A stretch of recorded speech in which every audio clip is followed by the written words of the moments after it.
नमस्कार दोस्तों, स्वागत है आपका अपना चैनल ताज केयर इंस्टीट्यूट में। आज फिर 30 क्वेश्चन लेकर आए हैं और आज का जो टॉपिक होगा वो है आपका मृदा। देखते हैं आज क्या क्या टॉपिक में क्या क्या है। क्वेश्चन फर्स्ट है आपका, नई प्रणाली के तहत राजस्थान की अधिकांश मिट्टी क्रम से संबंधित है। तो राजस्थान में जो नई प्रणाली है, नई प्रणाली मतलब इसको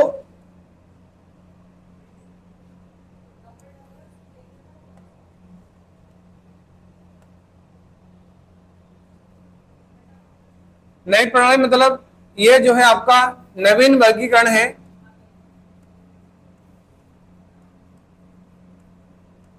या इसी को अमेरिकी वर्गीकरण भी कहा जाता है। और इसके अकॉर्डिंग राजस्थान को 5 भागों में बांटा गया है। 5 भाग कौन कौन से हैं? एक तो है आपका वर्टिसोल, दूसरा है आपका अल्फीसोल, तीसरा है इंसेप्टिसोल।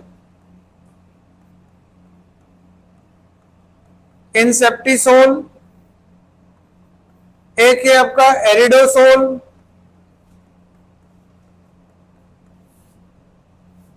और एक है आपका एंटीसोल। तो ये 5 आपके वैज्ञानिक वर्गीकरण है या नई प्रणाली है। तो इसके अकॉर्डिंग कितने होंगे आपके? 5। तो पहला आंसर सही आपका 5 नंबर। क्वेश्चन नंबर 2,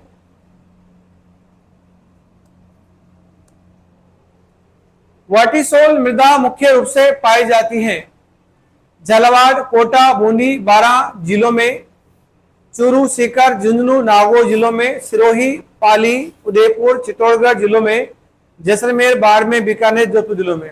तो इसमें वर्टिसोल की बात की है। तो वर्टिसोल मतलब क्या होगा कि यहां पर काली मृदा। अब राजस्थान में जो काली मृदा पाई जाती है वो कहां पर आपका? वो होगा आपका झालावाड़, कोटा, बूंदी, बारां, यानी कि हाड़ौती क्षेत्र में जो मिट्टी पाई जाती है वो है आपका वर्टिसोल। तो ये पहला जो आंसर आपका ये सही होगा।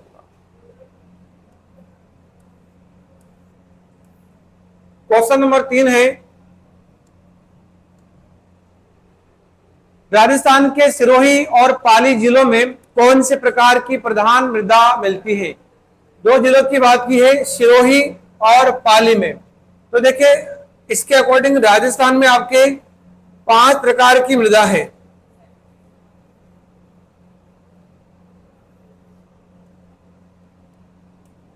तो यहां पर जो मृदा पाई जाती है ये है आपका वर्टिसोल, ये आपका अल्फीसोल,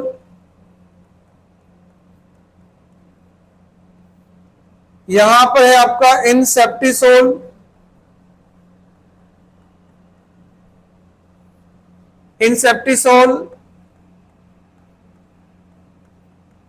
यह है आपका एरिडोसोल और यह है आपका एंटीसोल। तो यहां पर जो जिलों की बात की है वो जिले कौन कौन से? सिरोही और पाली। तो यहां पर आपका जिला है, एक तो यह है आपका सिरोही और लगभग यहां जिला है आपका कौन सा? पाली। तो यहां जो मिट्टी का प्रकार जो होगा वो कौन सा होगा आपका? इंसेप्टिसोल। तो इसमें जो सही आंसर होगा वो होगा आपका इंसेप्टिसोल। तो आंसर नंबर 2 आपका सही है। क्वेश्चन नंबर 4, राजस्थान के सर्वाधिक क्षेत्र पर निम्न में से कौन सी मृदा पाई जाती है? सर्वाधिक क्षेत्र की बात की है तो सर्वाधिक क्षेत्र में कौन सी मृदा पाई जाती है? पहला इसमें aridisol M entisol, aridisol M अल्फीसोल, इंसेप्टिसोल्स या वर्टिसोल्स एम अल्फीसोल। तो सबसे ज्यादा जो मिट्टी पाई जाती है वो कौन सी है? तो अभी हमने मैप बनाया था, इसमें देखें कि राजस्थान में आपकी 5 प्रकार की मृदा थी। ये तो है आपका एंटीसोल,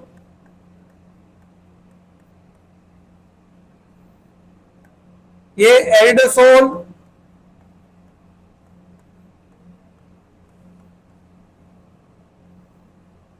ये आपका अल्फिसोल, इंसेप्टिसोल,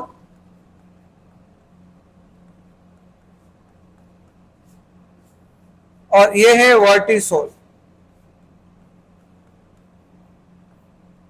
अब यहां पर इनका जो क्षेत्र है ये तो होगा आपका वर्टिसोल, इंसेप्टिसोल हो जाएगा, ये आपका अल्फिसोल हो जाएगा।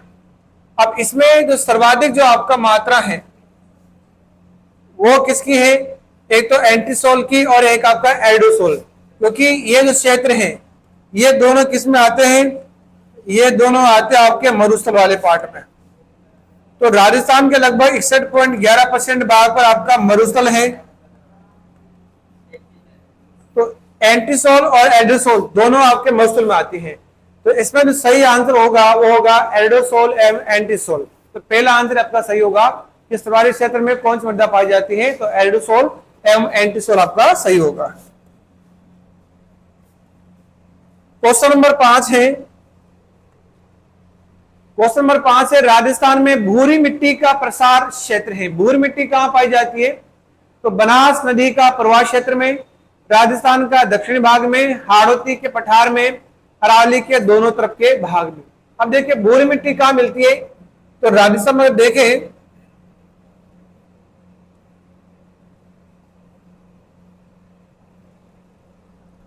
राजस्थान में जो भूरी मिट्टी मिलती है वो आपका सवाई माधोपुर,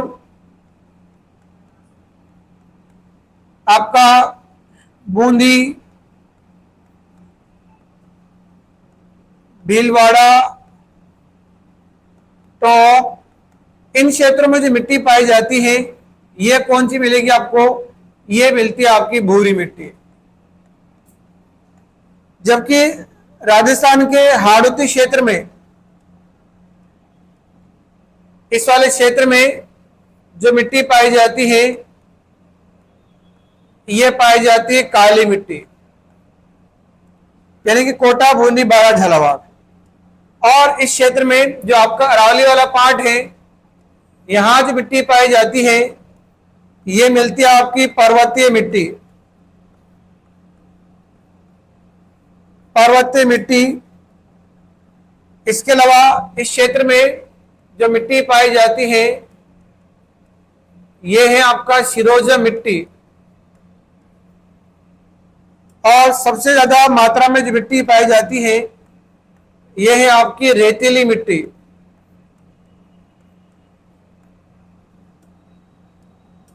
इधर जो मिट्टी पाई जाती है यह है आपकी जलोढ़ मिट्टी।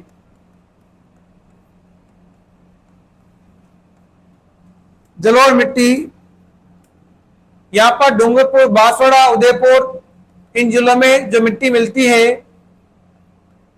यह है लाल लोमी मिट्टी। और इस क्षेत्र में जो मिट्टी पाई जाती है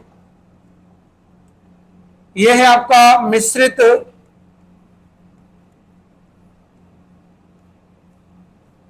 लाल काली मिट्टी। मिश्रित लाल काली मिट्टी।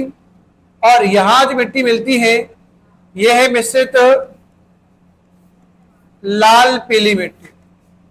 तो जो भूरी मिट्टी है वो इस क्षेत्र में मिलेगी, यानी आपका सवाईमाधोपुर, टोंक, बूंदी और आपका भीलवाड़ा। तो ये जो पार्ट है आपका ये बनास नदी का जो प्रवाह क्षेत्र है।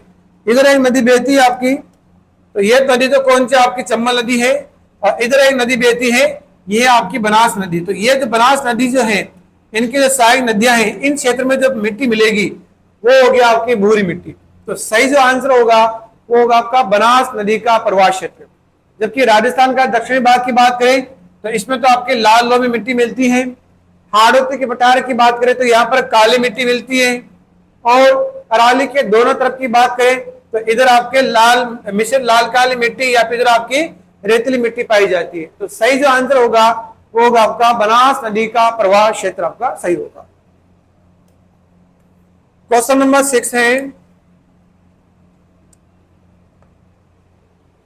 मिट्टी में खारापन एवं क्षारीयता की समस्या का समाधान है।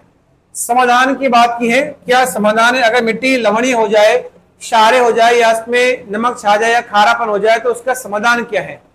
तो पहला क्या है कि शुष्क कृषि विधि की, शुष्क कृषि के माध्यम से कृषि की जाए। दूसरा है वृक्षारोपण, खेती में जिप्सम का उपयोग। और चौथा है समुद्र रेखा के अनुसार कृषि करना। तो सबसे उपयुक्त जो समाधान है वो क्या आपका, खेती में जिप्सम का उपयोग करना। यानी कि जिप्सम, अगर जो आपकी नमकीन भूमि है या जो लवणीय भूमि है, इसमें अगर जिप्सम का प्रयोग किया जाए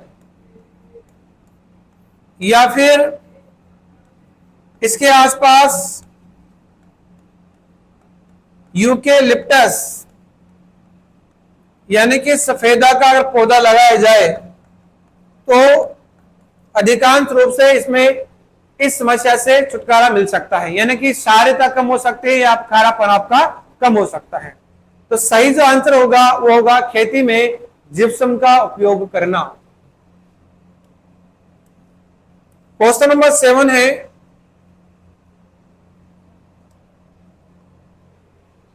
कथन है राजस्थान में पाए जाने वाली सिरोजम मिट्टी की उर्वरा शक्ति अपेक्षाकृत कम होती है। और कारण क्या है कि सिरोजम मिट्टी में नाइट्रोजन तथा कार्बन पदार्थों की कमी होती है। तो क्या है इसमें, पहला है ए सही है परंतु आर गलत है। ए और आर दोनों सही है परंतु आर ए की सही व्याख्या नहीं करता है। ए और आर दोनों सही है तथा आर ए की सही व्याख्या करता है। ए गलत है परंतु आर सही है। तो इसमें जो सही आंसर होगा वो है आपका 3 नंबर। ए और आर दोनों सही है क्योंकि राजस्थान में जो मिट्टी पाई जाती है, जो सिरोजम मिट्टी पाई जाती है, ये इसी को आप धूसर मरुस्थलीय मिट्टी भी कह सकते हो। सिरोजम को धूसर मरुस्थलीय मिट्टी भी कहते हैं, जिसमें उर्वरा शक्ति क्या होती है, कम पाई जाती है। और जब उर्वरा शक्ति कम होती है तो इसमें भारतीय जो मिट्टियां हैं इसमें नाइट्रोजन और कार्बन पदार्थों की भी क्या है, कमी पाई जाती है। इसलिए इसमें दोनों सही है। और जो आर है इस ए की क्या करता है, सही व्याख्या करता है। तो आंसर जो होगा 3 नंबर, ए और आर दोनों सही है तथा आर ए की सही व्याख्या करता है। क्वेश्चन नंबर 8 है, क्वेश्चन नंबर 8 है राजस्थान के किस जिले में जलोढ़ मिट्टी पाई जाती है। पर्टिकुलर जिले की बात की है और कौन सी मिट्टी, जलोढ़ मिट्टी। तो यहां पर कोटा, बूंदी, बारां, दौसा। तो कोटा, बूंदी, बारां, इनमें तो मिट्टी पाई जाती है आपकी काली मिट्टी। यहां मिट्टी पाई जाती है आपकी काली मिट्टी। तो जो जलोढ़ मिट्टी होगी वो कहां मिलेगी, वो मिलेगी आपके दौसा के अंदर। तो सही जो आंसर होगा वो 4 नंबर दौसा सही आंसर होगा।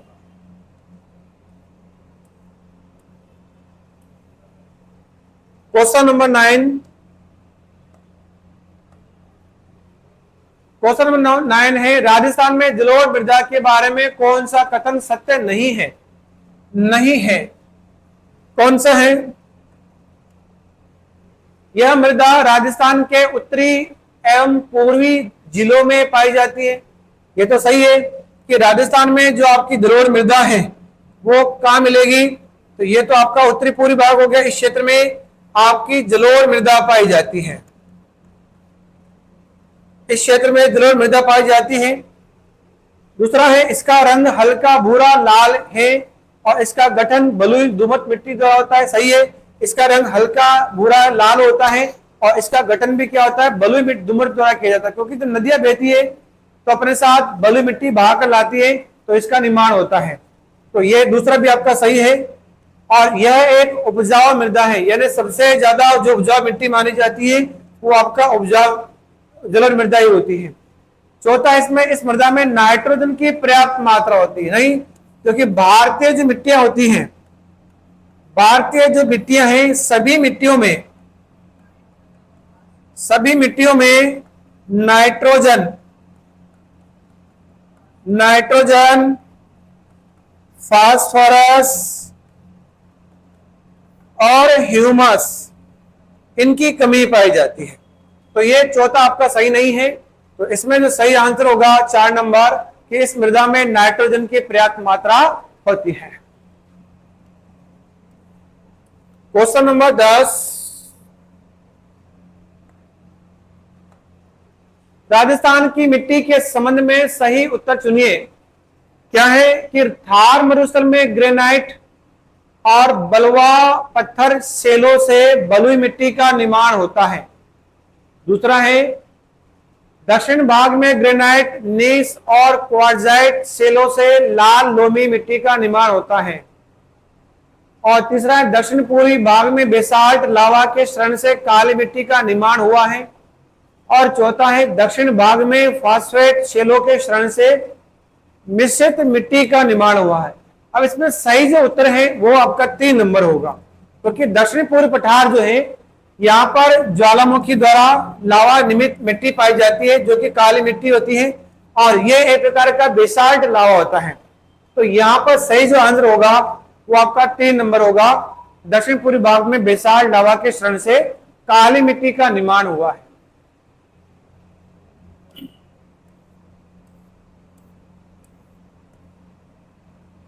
क्वेश्चन नंबर 11,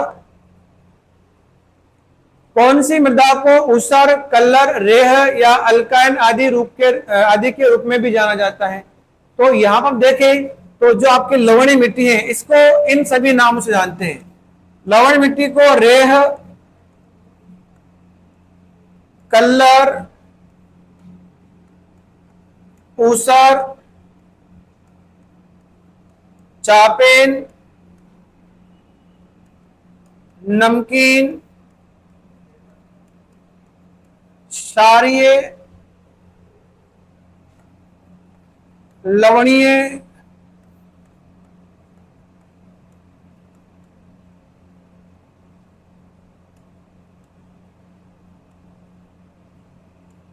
व अल्कलाइन, ये सभी जो नाम है ये लवणीय मिट्टी को कहा जाता है।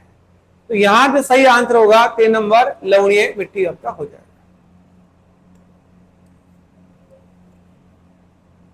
क्वेश्चन नंबर 12 है, क्वेश्चन नंबर 12 है, निम्न कथनों पर विचार कीजिए। पहला है लाल रेतीली मिट्टी कृषि के लिए ठीक होती है, लेकिन पर्याप्त मात्रा में पानी की आवश्यकता होती है। दूसरा है लाल मिट्टी राजस्थान के कोटा, बूंदी, झालावाड़ जिले के कुछ भाग में पाई जाती है। और तीसरा है लाल रेतीली मिट्टी के लिए जिन क्षेत्र में सिंचाई सुविधाएं हैं वो क्षेत्र कृषि की दृष्टि से उन्नत है। अब इसमें सही कौन सा है? केवल क सही है, केवल ख सही है, क एम ग सही है, क एम ख सही है। तो इसमें जो सही आंसर है वो 3 नंबर होगा, क एम ग सही है, क्योंकि लाल रेतीली मिट्टी जो है ये कृषि के लिए ठीक मानी जाती है, और अगर इसमें पर्याप्त मात्रा में पानी है और पानी की आवश्यकता भी इसमें होती है। और लाल रेतीली मिट्टी जो है ये कोटा, बूंदी, झालावाड़ जिले में नहीं मिलती है। कोटा, बूंदी, झालावाड़ जिले में तो जो मिट्टी मिलती है वो कौन सी मिट्टी मिलती है? यहाँ पर काली मिट्टी मिलती है। तो ये तो सही नहीं होगा, ये सही है। और लाल रेतीली मिट्टी के लिए जिन क्षेत्र में सिंचाई सुविधाएं हैं वो क्षेत्र कृषि की दृष्टि से क्या उन्नत है, सही है। अगर सिंचाई की सुविधाएं हो तो वो क्षेत्र उन्नत हो सकते हैं। तो इसमें जो सही होगा क और ग, यानी कि तीसरा आंसर क एम ग सही है। क्वेश्चन नंबर है 13,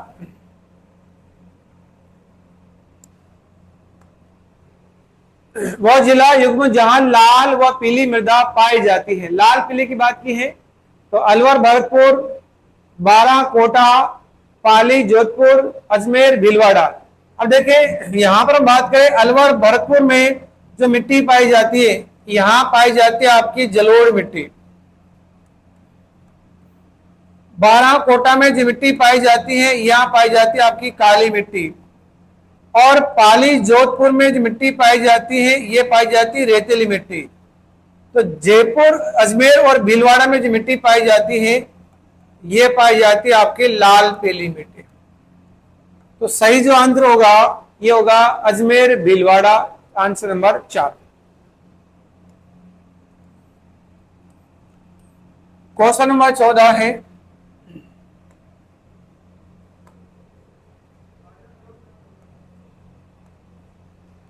क्वेश्चन नंबर 14 है, राजस्थान में लाल पीली मृदा के संबंध में निम्न में से कौन सा कथन सही है?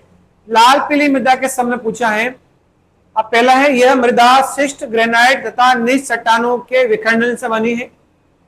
यह मृदा बीकानेर और बाड़मेर क्षेत्र में पाई जाती है। इस मृदा में पर्याप्त मात्रा में चूना और नाइट्रोजन होता है।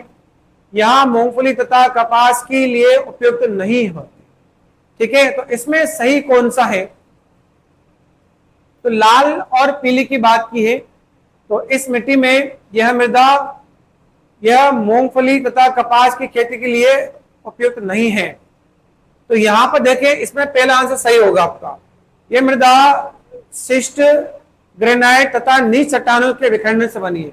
अब यह देखिए, लाल पीली जो मिट्टी है ये आपके बीकानेर और बाड़मेर में नहीं मिलती है। वहां तो कौन मिलेगी? आपकी रेतीली मिट्टी मिलती है। अब इस मृदा में पर्याप्त मात्रा में चूना और नाइट्रोजन होता है। तो नाइट्रोजन तो राजस्थान की या बाहर की किसी मिट्टी में नहीं मिलता है, तो इसमें भी नहीं होगा। और यह मूंगफली तथा कपास की खेती के लिए उपयुक्त नहीं है।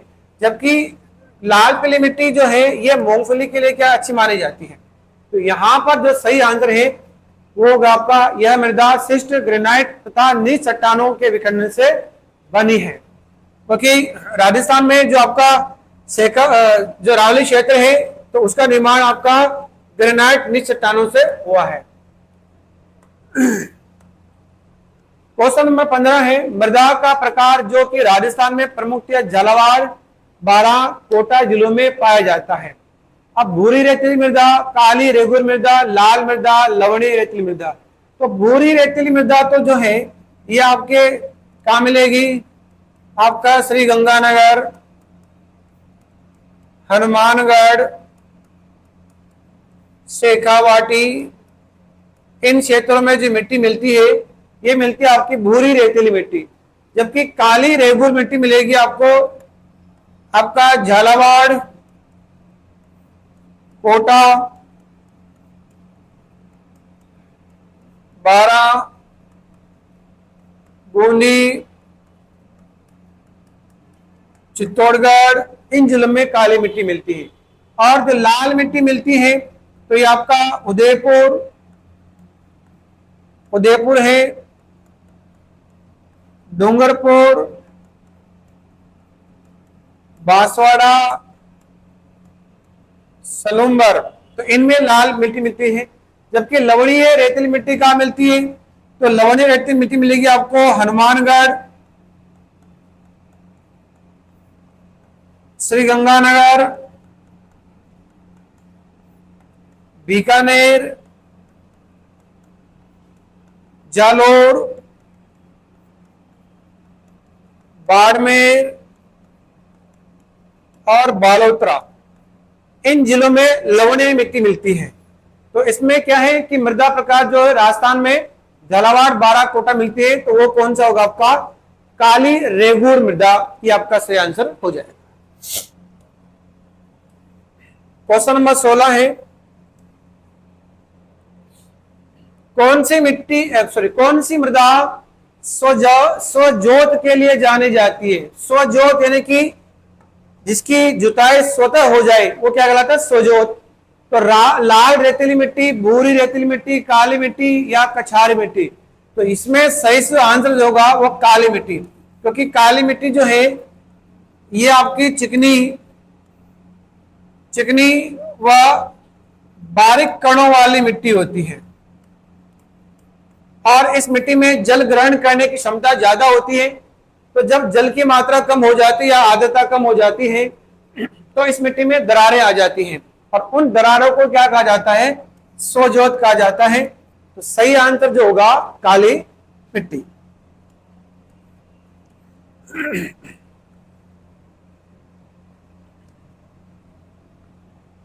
क्वेश्चन नंबर 17 है, मरुस्थलीय मृदा के बारे में सबसे असत्य कथन का चयन किया। असत्य की बात करनी है यहाँ पर। तो क्या असत्य है? कि मरुस्थलीय मृदा पवनों के द्वारा विस्थापित हो जाती है। दूसरा है, इसमें उर्वरता की कमी लेकिन अधिक लवणता बनी रहती है। बेर, सहजन तथा करोंदा मरुस्थलीय मृदा के सुधार में उत्तम माने जाते हैं। और चौथा है मरुस्थलीय मृदा पूरी राजस्थान में पाई जाती है। इसमें असत्य कौन सा हो गया आपका 4 नंबर, क्योंकि मरुस्थलीय मृदा जो है ये पवनों द्वारा विस्थापित हो जाती है, और जब पवनों द्वारा विस्थापित होती है तो बहुत सारे स्थलाकृतियों का या बालू का स्तूपों का निर्माण भी होता है, बालू का स्तूपों का निर्माण भी होता है। जैसे अनुदैर्ध्य है, अनुदैर्ध्य बालू का स्तूप है, अनुप्रस्थ बालू का स्तूप है, बरखान बालू का स्तूप है,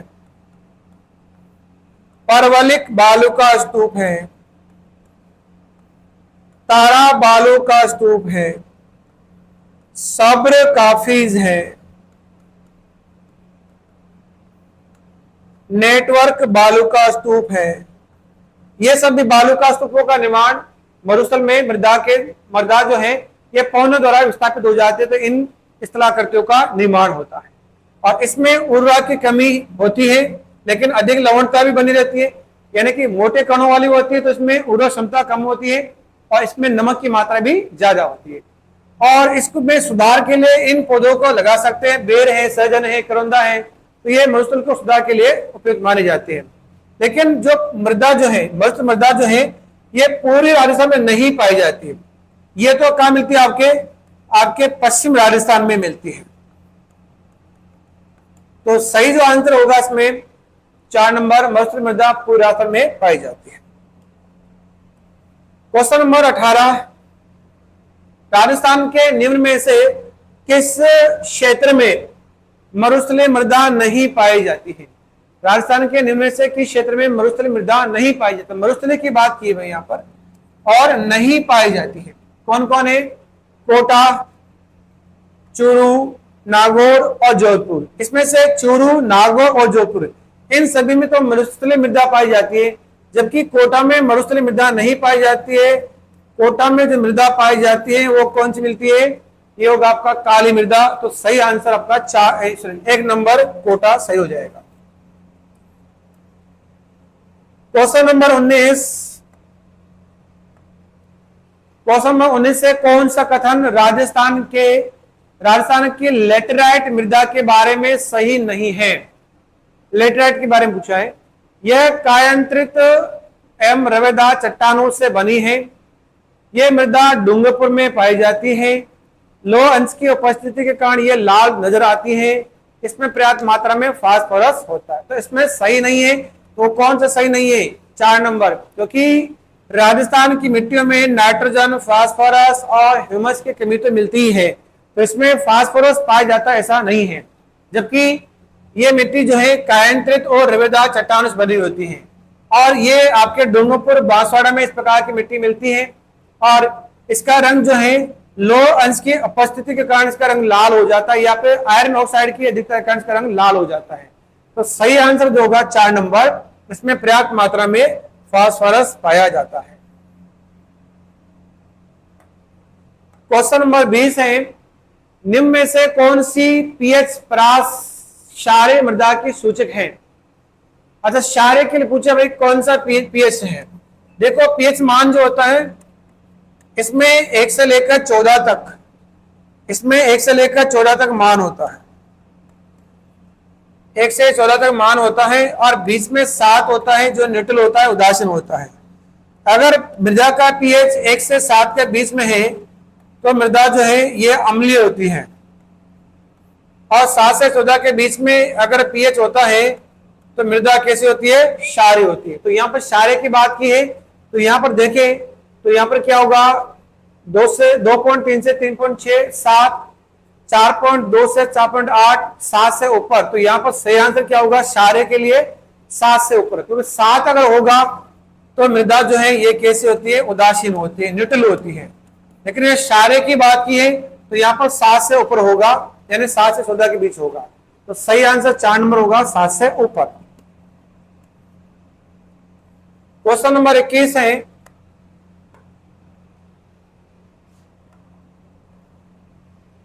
मृदा का मुख्य घटक नहीं है, मुख्य घटक नहीं है।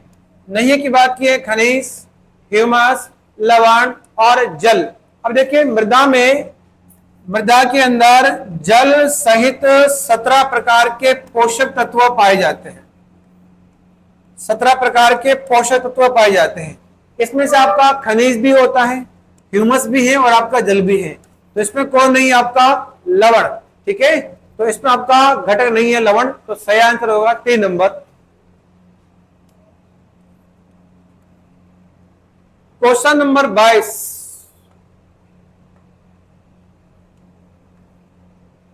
क्वेश्चन नंबर 22 है, सुमिलित कीजिए, यानी कि मृदा को विशेषताओं से सुमिलित करना है। लाल पीली मृदा, मरुस्थली मृदा, काली मृदा और जलोढ़ मृदा। इसमें क्या क्या है कि रेतीली दोमट संरचना होती है, लौह अंश की मौजूदगी, जल धारण एवं शोषण क्षमता कम पाई जाती है, चीका प्रधान मिट्टी।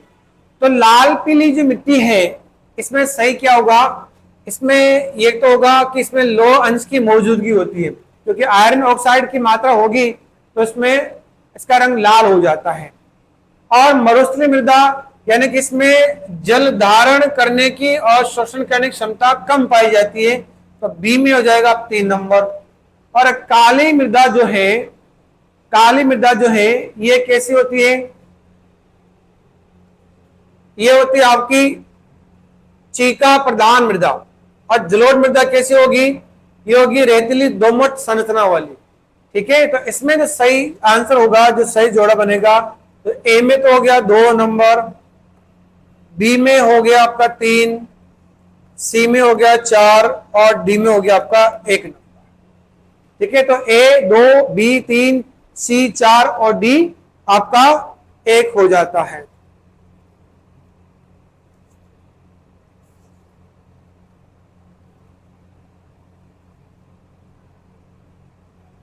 सही है, तो इसमें सही आंसर होगा आपका ए 2, बी 3, सी 4 और डी 1 हो जाता है।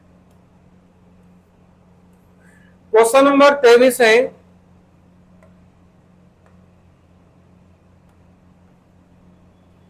राजस्थान की कुबड़ पट्टी कहां है? कुबड़ पट्टी, देखो कुबड़ पट्टी जो है भरतपुर, अलवार, कोटा, बूंदी, बांसवाड़ा, डूंगरपुर और नागौर, अजमेर। देखिए कुबड़ पट्टी जो है ये नागौर और अजमेर के बीच में क्षेत्र है। अब यहाँ कुबड़ पट्टी क्या चीज है कि अजमेर से लेकर नागौर के बीच में एक समस्या सर्वाधिक पाई जाती है। यह है आपके फ्लोराइड की समस्या।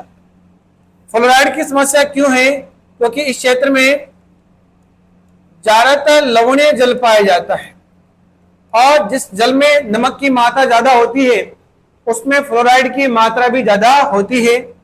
और फ्लोराइड वाले जल को पीने से एक रोग हो जाता है, इसे कहा जाता है फ्लोरोसिस रोग। और फ्लोरोसिस रोग जो है इसके लक्षण क्या क्या है? इसके लक्षण है कि इंसान के दांत पीले पड़ना शुरू हो जाते हैं, या फिर उनकी जो हड्डियां हैं, उनकी हड्डियां जो है वो टेढ़ी मेढ़ी हो जाती है, या उसमें कुबड़ निकल आता है। तो ये जो कुबड़पन की समस्या है वो अजमेर को स्पर्श करते हुए नागौर में सर्वाधिक पाई जाती है। तो यह हम कुबड़ पट्टी की अगर बात करें तो ये कहां है? तो ये नागौर और अजमेर के बीच में पाई जाती है। क्वेश्चन नंबर 24 है, राजस्थान में निम्नलिखित में से कौन से जिले पारिस्थितिकीय समस्या यानी कि सेम से भीषणतम प्रभावित हैं? अब इसमें जिलों की बात की है कि कौन सी समस्या, कौन से जिले से ज्यादा ग्रसित हैं? तो बांसवाड़ा, डूंगरपुर, जालोर, सिरोही, श्रीगंगानगर, हनुमानगढ़, भरतपुर और धौलपुर। तो देखिए राजस्थान में एक आपकी नहर आती है और यह जो नहर है यह है आपकी IGNP नहर। एक नहर आती है आपकी, यह है आपकी IGNP यानी कि इंदिरा गांधी नहर परियोजना। और यह नहर जो है ये हनुमानगढ़ से राजस्थान में प्रवेश करती है, हनुमानगढ़ से राजस्थान में प्रवेश करती है।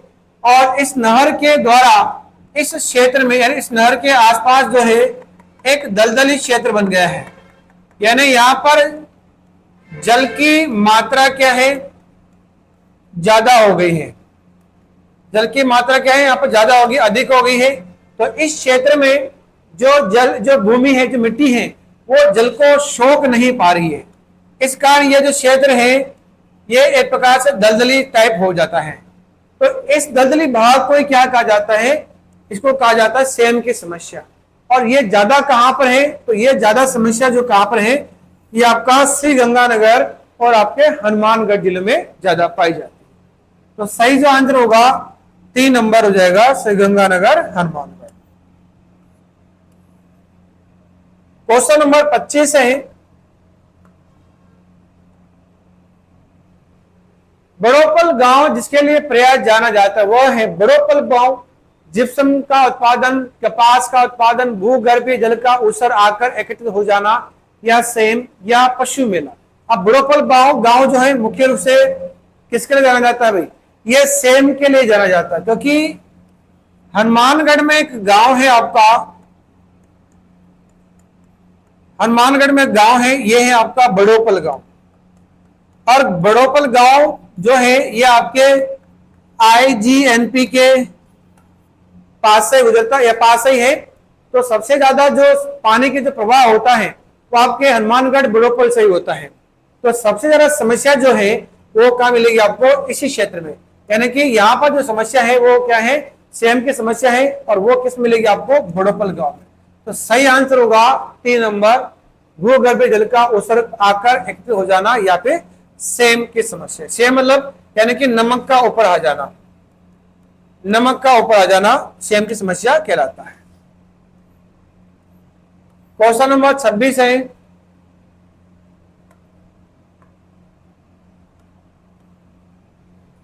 सुमिलित नहीं है, नहीं है की बात कर रहे हैं।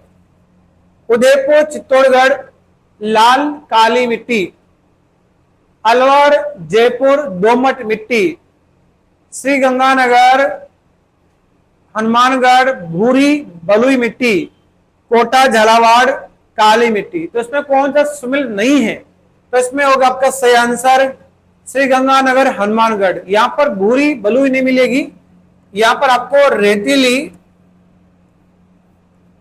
बलुई मिट्टी पाई जाती है। तो सही जो आंसर होगा 3 number, Shri Ganganagar Hanumangarh. Question number 27,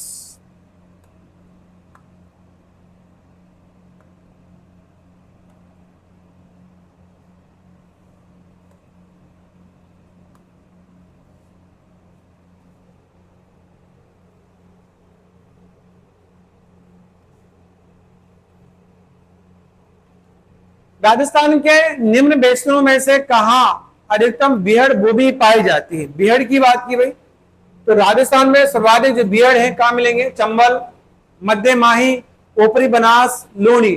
सबसे ज्यादा बीहड़ जो है आपके चंबल में है। यानी बीहड़ क्या होते हैं कि चंबल नदी में जब उफान आता है या जो बाढ़ आती है, तो चंबल नदी का जो पानी है ये बाहर तक चला जाता है। जैसे आपके चंबल नदी है, अब इसका जो पानी है ये बाहर चला जाएगा, और जब बाहर से जाता है और वापस जब कम होता है तो ये पानी जो है इस चंबल के दोनों किनारों पर गहरी गहरी खाइयां बना देता है। और ये जो गहरी गहरी खाइयां हैं इसमें धीरे धीरे जंगली वनस्पति उत्पन्न हो जाती है, पैदा हो जाती है। तो इन्हीं भाग को क्या कहा जाता है, बीहड़ कहा जाता है। तो बीहड़ जो भूमि मिलेगी आपको कहां पर, ये मिलेगी आपको चंबल क्षेत्र के। क्वेश्चन नंबर 28 है,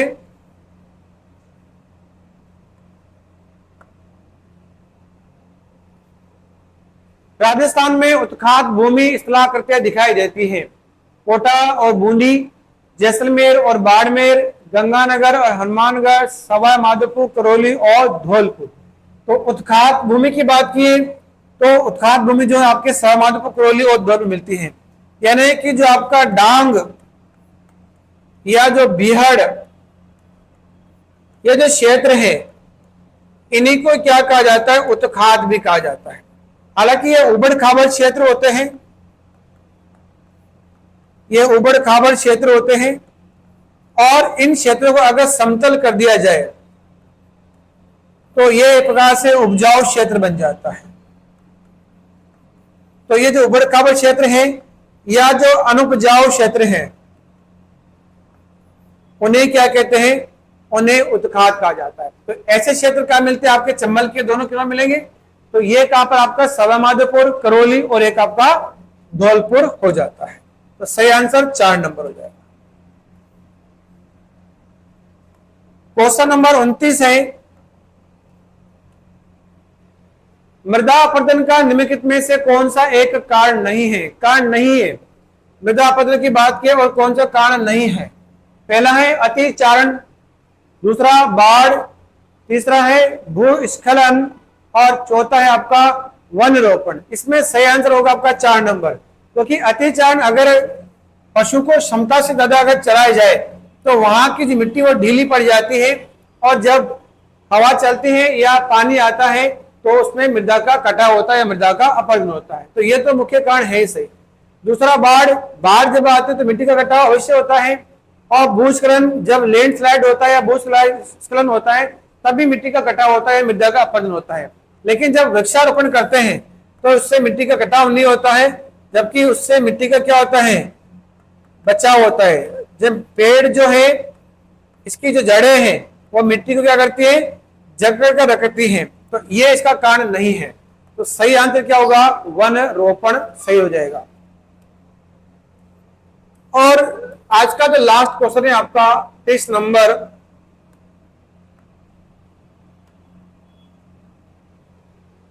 भारतीय कृषि विभाग ने राजस्थान में मिट्टी का वर्गीकरण किस आधार पर किया।